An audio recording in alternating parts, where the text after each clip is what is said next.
Hey guys, church tradition tells us this, that the Apostle John, when he's very, very old and after writing Revelation and such, was saying goodbye to his congregation.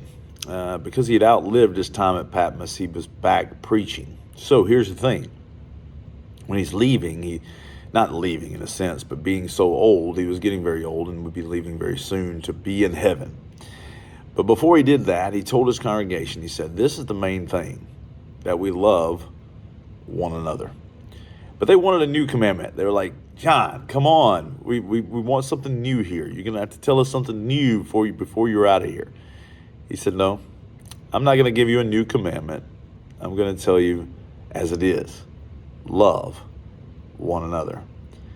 I tell you guys, we're all human. We have some difficulties sometimes doing that. Well, at least I do. I mean, I don't know about you. Maybe you don't have trouble with that. But man, sometimes it's hard. You deal with different kinds of people. They deal with me. It's hard to love me sometimes. It's hard to love others. But that's exactly what God has called us to do. Love one another. In fact, he said, they will know you. They will know that you're mine, Jesus says, by your love for one another. Taking care of one another, caring for one another, speaking well of one another.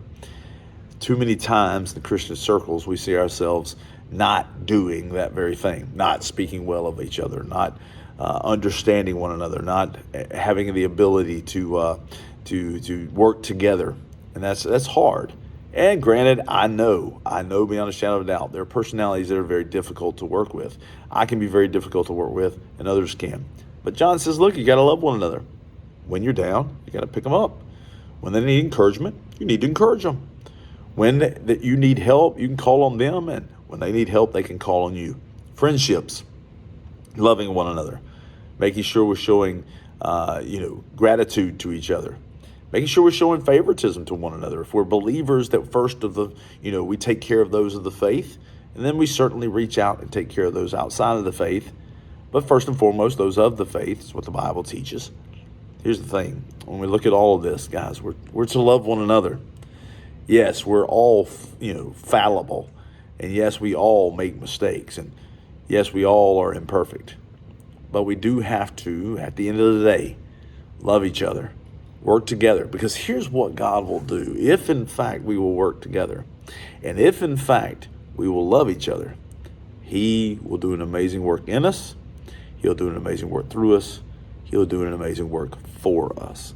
And that's the great part. That's the great part to all of that is loving one another.